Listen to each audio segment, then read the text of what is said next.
Hello and welcome to SCOTONOMICS episode 106. And for me, hello from Dunblane.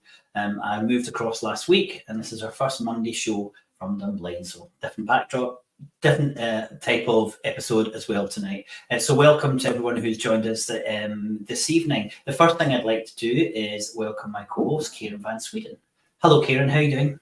Hello and welcome back to Scotland. Very interesting speech today by Rachel Reeves, the new and first female Chancellor of the Exchequer in the UK. So she was very big on growth, as we know. That's a catchword for Rachel Reeves: growth.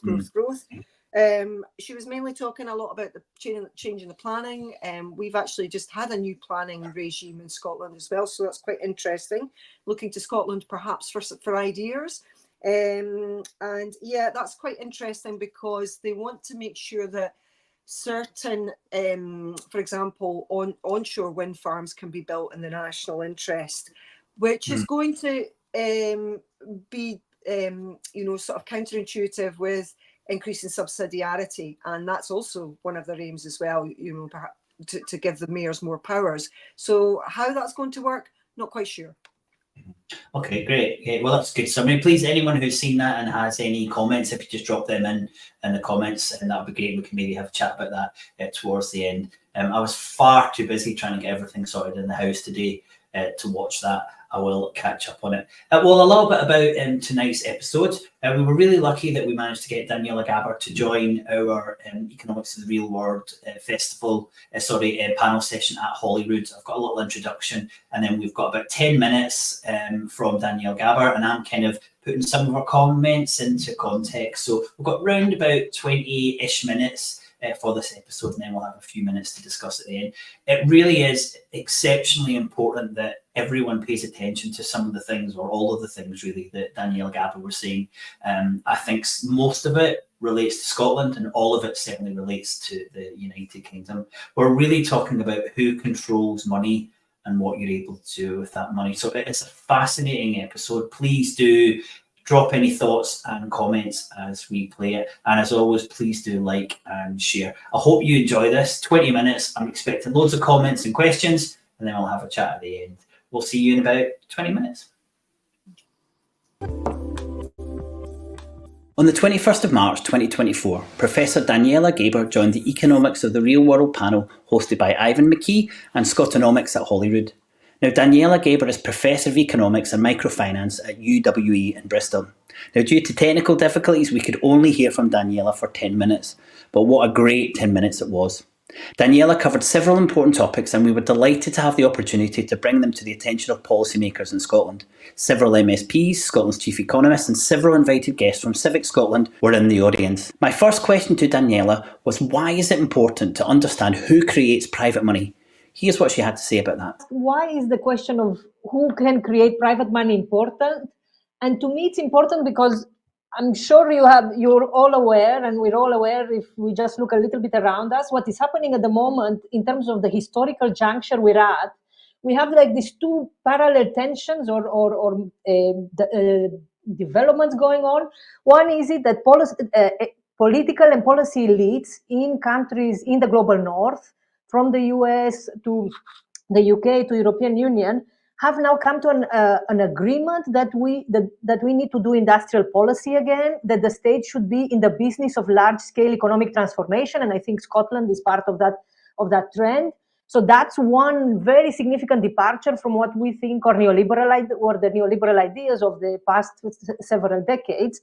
But at the same time, while we recognize that a bigger state is back by necessity because of the nature of the crises that are hitting us, because of the nature of the geopolitical competition that we have, we are not allowed to use the money-creating power of either the state or the private banking system in order to pursue transformative ambitions, right? And think about China for a second. When China said we want to shift out of infrastructure, or we want to shift out of housing into clean tech, and into particular competing on electric vehicles, what the Chinese state said is like, okay, we will take the institutions that create credit in our economy, and we will push credit through the strategic sectors that we want to support in order to make sure that we give them a competitive edge. And to me, this is the important question of who creates money and how. is that if you don't have the money creating power of your commercial banking system at your disposal in order to pursue transformative ambitions, what do you have left?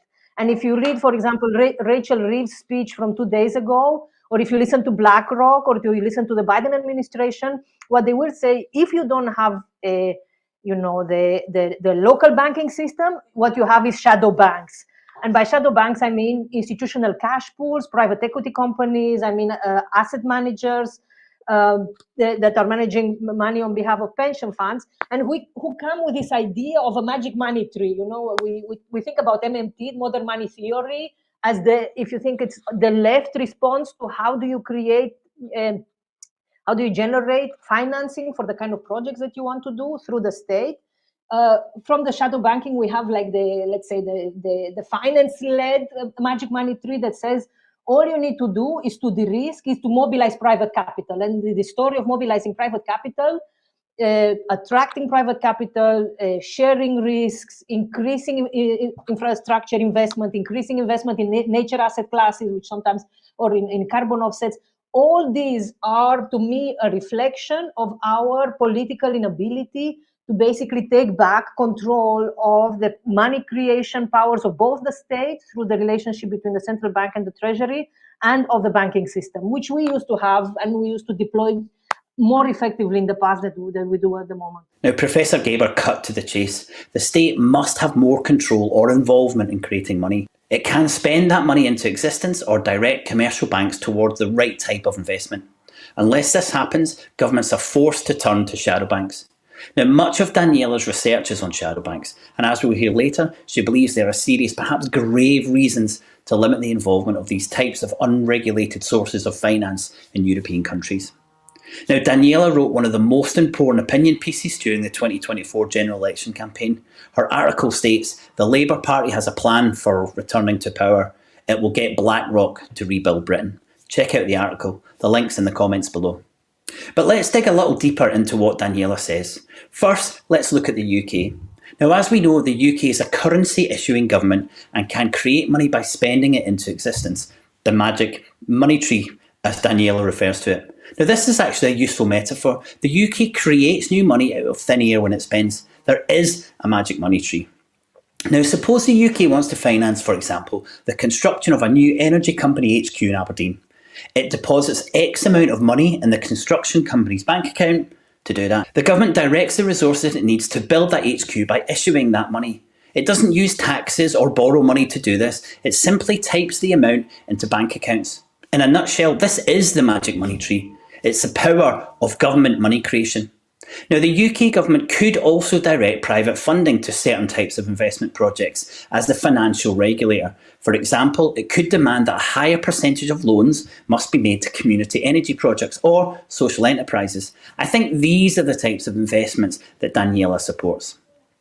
Now, the Scottish Government cannot create currency or regulate private finance. Two exceptionally important economic tools are locked in the Reserve Powers Cabinet. Now, like your local authority or you and me, the Scottish Government is a currency user. We all have to find the money to spend on the things we want. We cannot create that money and then spend it. Financial regulation is not devolved. The UK Government is the only government that can force lenders to direct their investment. We need to clarify clearly the distinct powers of the Scottish and the UK governments. The current SNP administration has struggled to highlight these important differences effectively. Now, the UK chooses not to create money to spend on critical infrastructure and does not direct commercial banks to prioritise investments in certain industries. The Scottish Government is unable to do either of those two things. But two more important points as we consider an independent Scotland. The current administration has suggested that we remain a currency user for likely a decade after a yes vote. Secondly, the economic prospectus for an independent Scotland does not indicate a desire to direct commercial banks in Scotland to fund a just transition or industrial development. Now, following Daniela's lead, these ideas must now form part of the plan for an independent Scotland. Now, as we continued the panel discussion, we covered financial services in a bit more detail. One of the audience members asked why SMEs, small, medium and size enterprises, were struggling to find finance across the UK. Daniela highlighted this as another example of the role that the state must play in directing resources. Daniela highlighted this as another example of the role that the state must play in directing resources. It should encourage banks to fund certain types of investments. Here's what Daniela said about that. Oh, and there's also a more general point about how poorly capitalism directs investment towards sectors that promote value. To me, the question goes back to what kind of economic activities do you want your banking system to be promoting? And are you willing to do the kind of structural reform and regulatory reform that will make lending to SMEs more attractive? And we have had, over the past 15 years, we have had attempts both in the European Union, when the UK was in the European Union, and less in the UK, to say you want to lend for speculative purposes, we will make it very expensive for you. So you just change, the relative returns that you can get. But again, this goes back to, is the state prepared to take a much stronger role in leading the allocation of economic and financial resources? What we know now is that the markets and capitalism itself cannot indicate to us what value is anymore, in the sense that there are economic activities which are clearly generating profit, but they are also generating climate destruction. Whereas there are economic activities that are not generating a lot of profit, but they have a much higher value in terms of the net zero or the climate transition. And if we look at the question of value from this point of view, that we have to decide that to strand certain assets, to shrink certain economic activities, to promote other economic activities, then the question of it's not just a question of who pays for it and how do we pay for it, but it's a question of how do we organize ourselves as a state with capacity, both technocratic, technical, bureaucratic, and financial capacity to do that. And so this is the uneasy part for me in what I'm going to say, is that I was born in communism in Romania. I lived for 10 years under central planning. It wasn't a very good experience. I came out of it being somewhat reluctant to think that central planning is a way to organize economic activity. But now, the more I study the question of profound transformation and the overlapping crisis that we are in at the moment, the more I think that we need to think very seriously about planning, and not just land planning, but generally in integral systemic planning of economic activity at economy level. And I think there are some small steps that have been taken into that direction. For example, the Bank of England, who we have now spent, I think, for 30 minutes kind of scapegoating in some ways. I think there are some good things that Bank of England has done under Mark Carney, which is to create a framework for decarbonizing their corporate bond portfolio that came very close to what I think could be a novel approach to indicative planning or some form of planning, because it allowed an institution of the state to closely track the economic activities of large corporate issuers, and to say not just the economic activities, but the carbon footprint, and to say, I, the state, am in the business of telling you to shrink this or to increase that. And I think it's important if we want to be serious about triggering large-scale economic transformation. Policymakers must grasp this fundamentally important point, even those who believe capitalism has been good for Scotland. It's hard to find anyone who would argue right now that capitalism points investment to the sectors that deliver the type of value that we must now strive for. Capital seeks the best return. It has no concept of the true meaning of value. Now, the final point I want to emphasise is Professor Gabor's suggestion that the government should take a stronger role in industrial strategy. This is despite Professor Gabor witnessing the significant failure of communist-led state planning up close. Now, it pains me to point out again that Scotland, as part of the UK, without its own currency, the powers lie in Westminster. Even with independence, this type of industrial strategy is absent from the Scottish Government's economic vision for Scotland. After listening to Daniela's comments, I spotted some themes related to degrowth, so I asked her, is she supportive of the degrowth? Here's what she said. I'm friends with the degrowth movement, but not. I don't think that it's necessarily a politically useful term to mobilize the kind of changes that we want. So I just want to clarify that. The predicament that Scotland finds itself in is quite not necessarily unique, because other countries have ideological pressures that force them into the same kind of predicament, which is that you have the transformative ambitions, and then there is the macrofinancial constraints are so powerful in some ways that they are very difficult to overcome unless you get very, very, very different kinds of institutions building, and that requires massive upheaval. It was refreshing to hear throughout Daniela's talk that she referenced the power of institutions. Daniela mentioned the role of institutions such as the central bank, the international finance markets, and money in shaping an economy. Too many economists miss these institutions' central and crucial role in our economy. Now, when we are independent, we must separate ourselves from as many of the current UK institutions as possible if we really want to have more control of our economy and our society. If we want to make Scotland more resilient, this process must start now. Now, there's no denying it, and we should not shy away from the fact, as Daniela says, this will be a massive upheaval. But to fix this mess, this is exactly what we need to do. You have to break some eggs if you want to make an omelette. Back to Daniela as she tackles an area where she has spent considerable time researching, the de-risking of private enterprise by the state.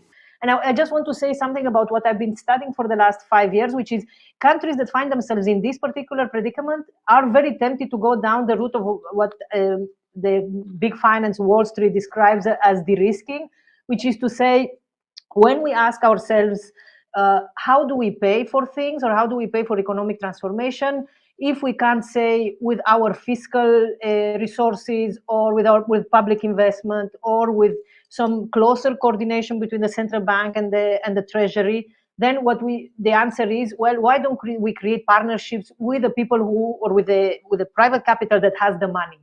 And that typically means BlackRock or other large asset managers would come knocking on the doors of politicians and say, look, we have money, we just need to be helped, guided, mobilized, steered into the direction where you want us to go. And that means getting some help from the state. And they use the language of de-risking to explain, or to think through this, through how to mobilize, which is to say the state assumes some risk, so it becomes marginally or relatively more profitable for private institutional capital to come in and invest in the kind of things that politicians would like to do on the public balance sheet, but they can't.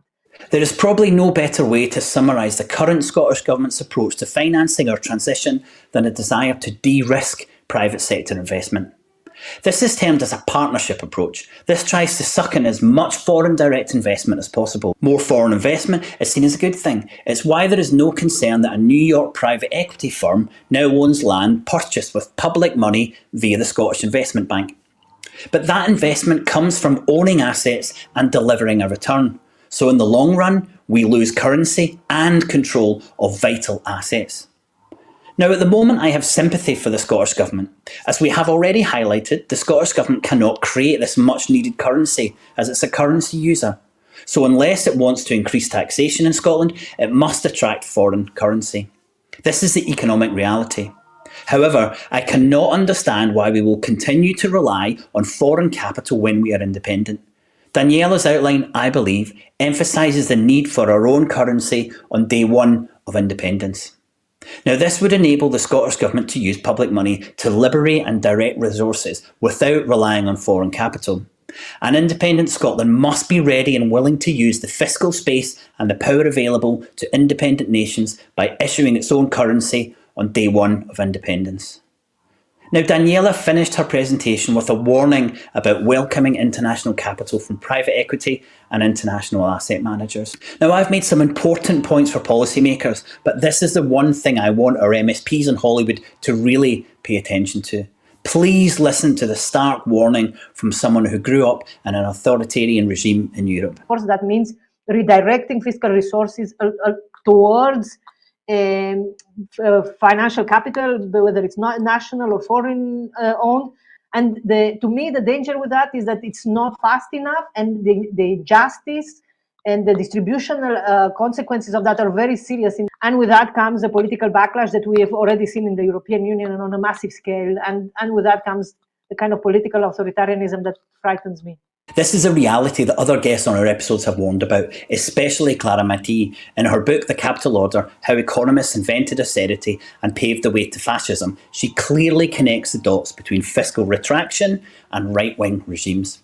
As Professor Gabor highlights, by welcoming and de-risking national and international capital, governments put profit ahead of people, place and planet. Now, this is a huge distributional and justice issue.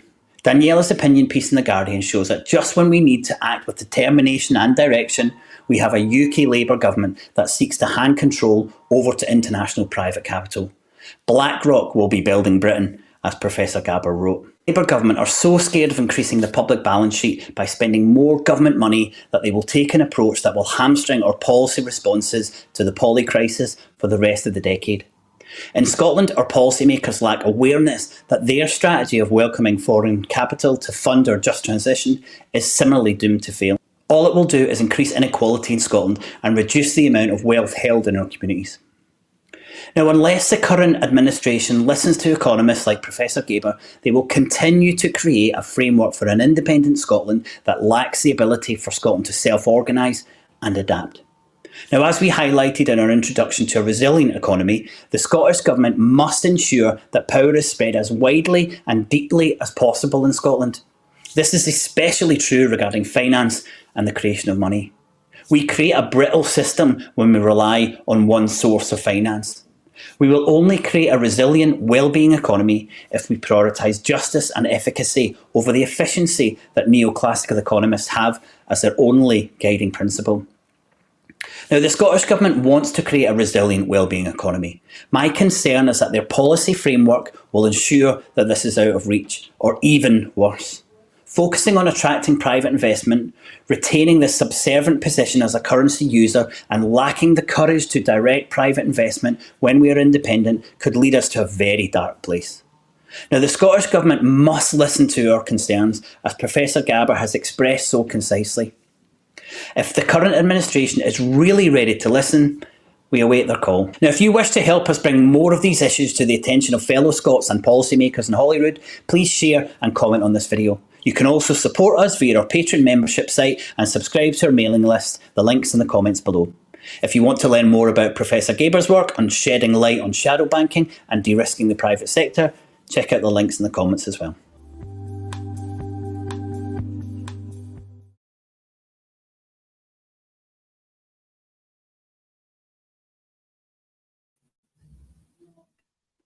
Watching that back, Kieran, I realised how much we put into that 20-minute episode there. So I think it's important, if anyone's got any questions on kind of for me to clarify some of the things we were trying to cover, then please do let me know, because there was so much, a lot of our main themes, but also we were picking up on a lot of the things that Daniela wanted to cover as well. So please, any clarifications, just let me know and I'll try and cover them.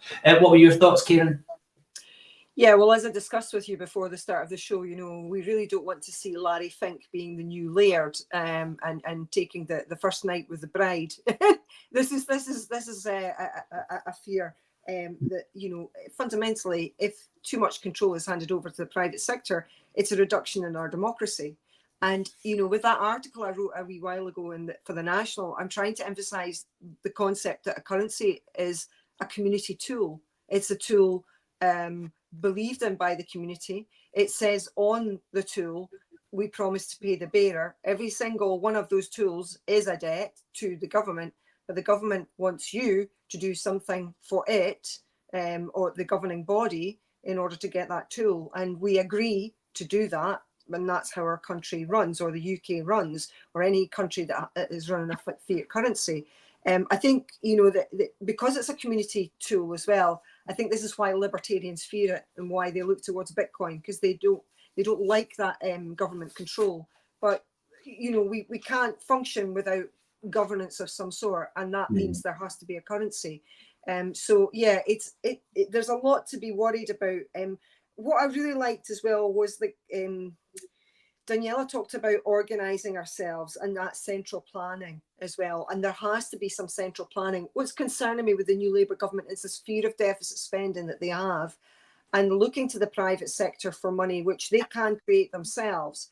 And what I personally would like to see, and I'm sure a lot of our listeners want to see this, is that we democratically control the goods that we need for a country to run. So, you know, in pensions in England, they're pooling their pensions. So, for example, certain regions are pulling their pension pots together. And the previous government was looking for them to invest in public goods. Now, how is that an investment? You know, are they looking to make toll roads? You know, because that's the only way you could make money from a road, for example, you know, how is that going to work as an investment for a pension, which is a completely different function than a government?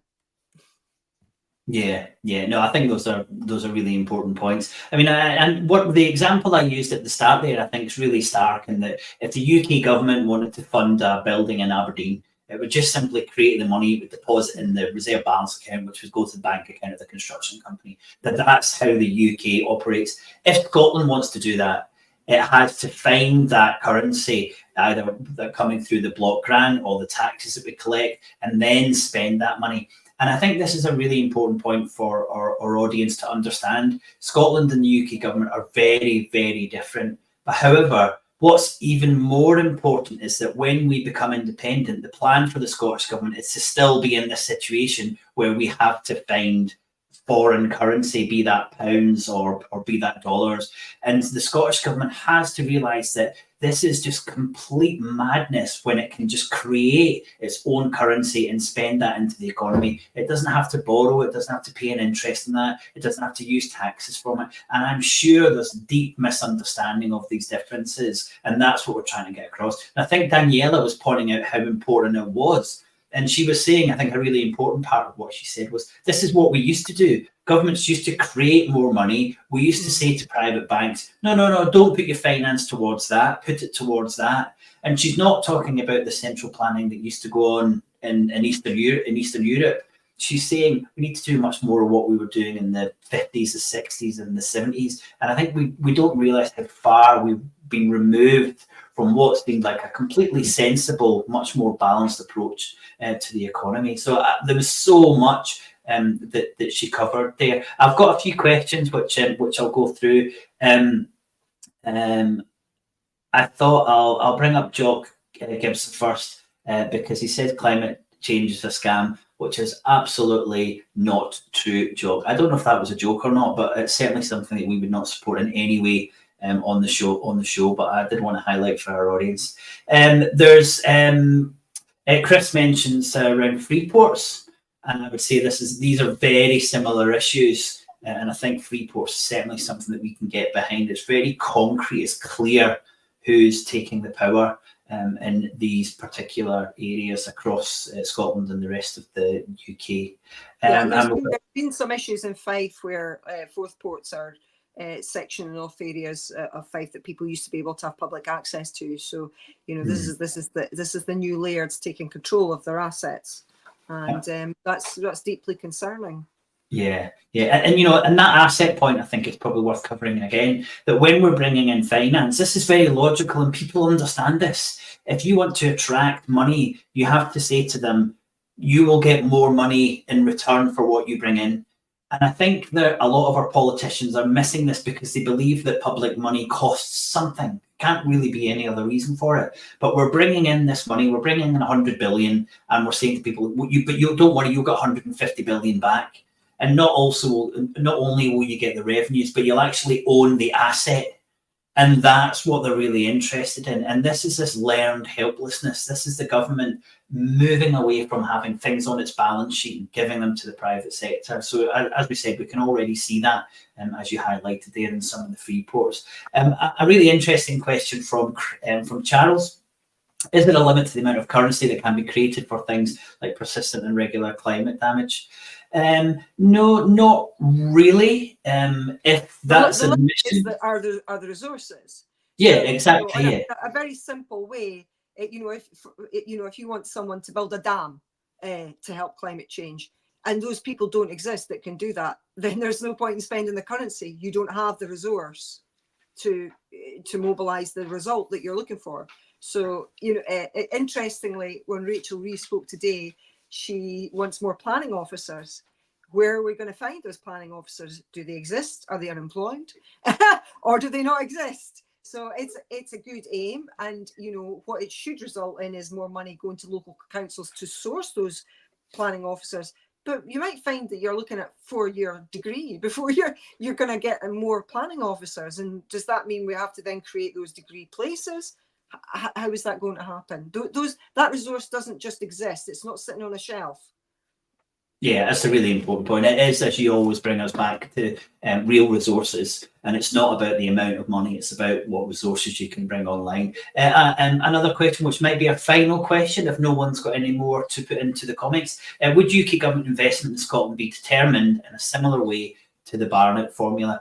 I think that's an interesting question, and it's quite a complicated answer, Hashbury. And you know what, the example I wanted to cover tonight was there was Leslie Riddick wrote an article about the need for tunnels to connect the islands, which we completely support. And I highlighted to Leslie that this is a huge capital investment, and looking at the Scottish government to do this is just the wrong target. These are the types of things that the UK government should be doing right across the UK. We should have had tunnels, 10, 15, 20 years ago. So much more infrastructure is needed across the UK, but that's not the role for the Welsh, Northern Irish, Scottish governments. It's the role of the UK government, because they can create this currency and they can bring this online.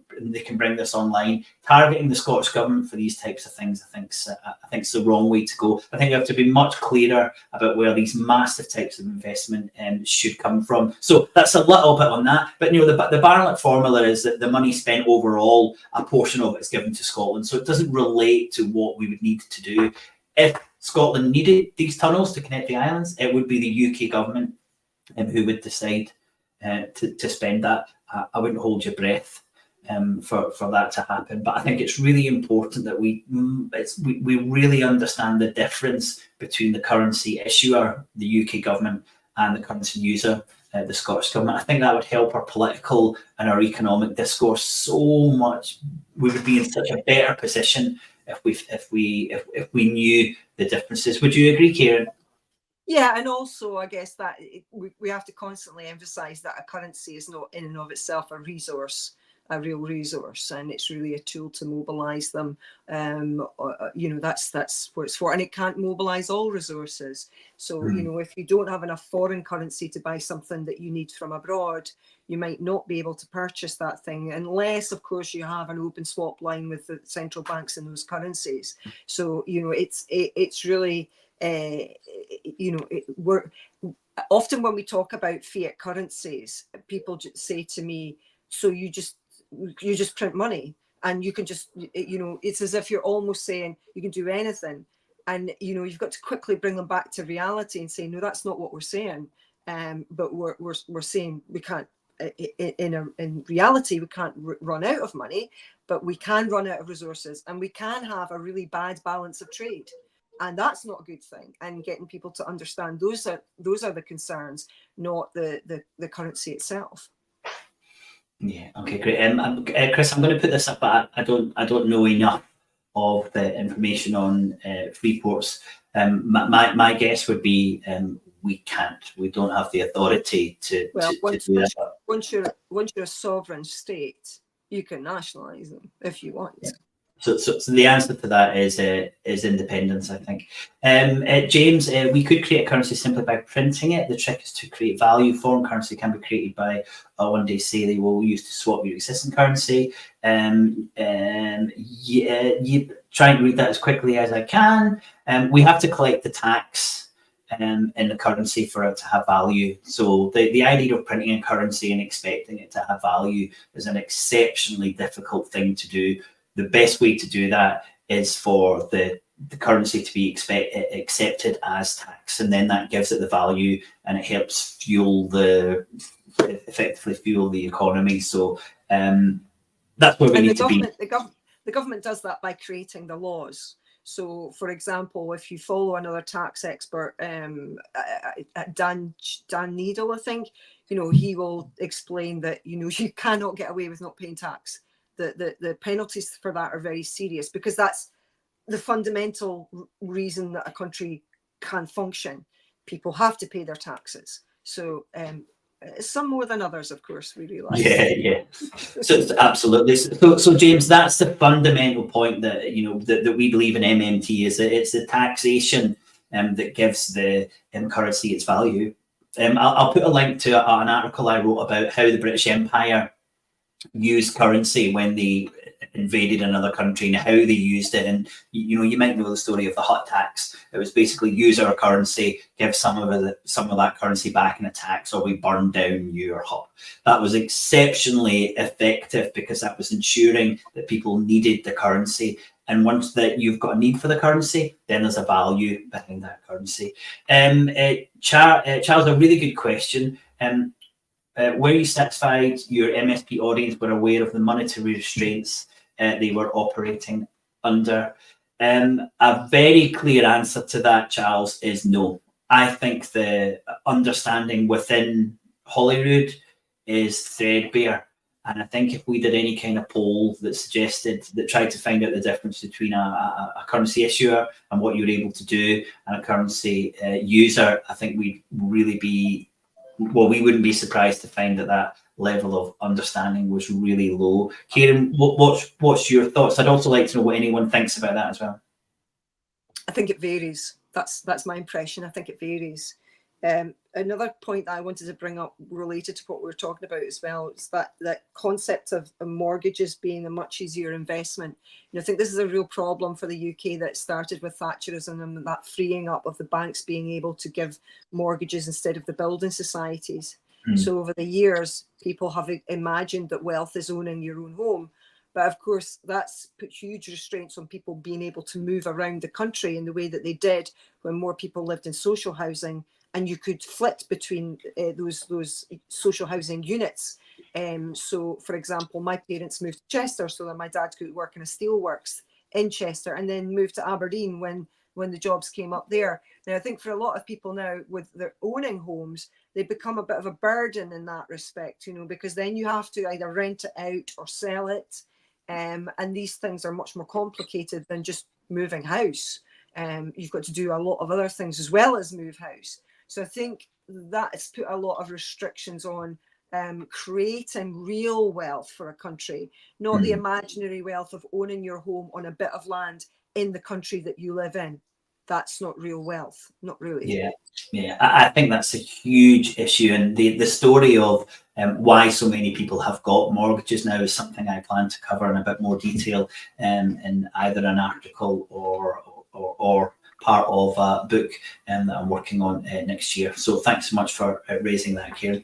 Well, I hope you enjoyed that episode. It's probably one of those episodes where it's worth just watching again to make sure you get those key points. But very briefly, in summary, the UK government has its own currency. It can spend it, but instead it's choosing to take currency from organisations like BlackRock. And it's not just that it's taking the money, it's ensuring that those organisations have power over the government, and that's a significant concern. And when those institutions are just looking for returns, then it becomes a very dangerous world we live in when the government isn't able to stand up and face down those types of organisations. And I think that was a real concern that Daniela had.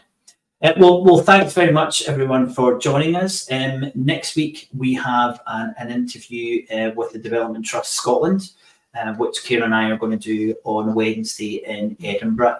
And then the following week, we have a live episode from the MMT conference in Leeds. So loads coming up. Thanks very much for joining us tonight. And as we said in the video and at the start, please do like, share and comment on tonight's show. Until next week, bye from me. Good night.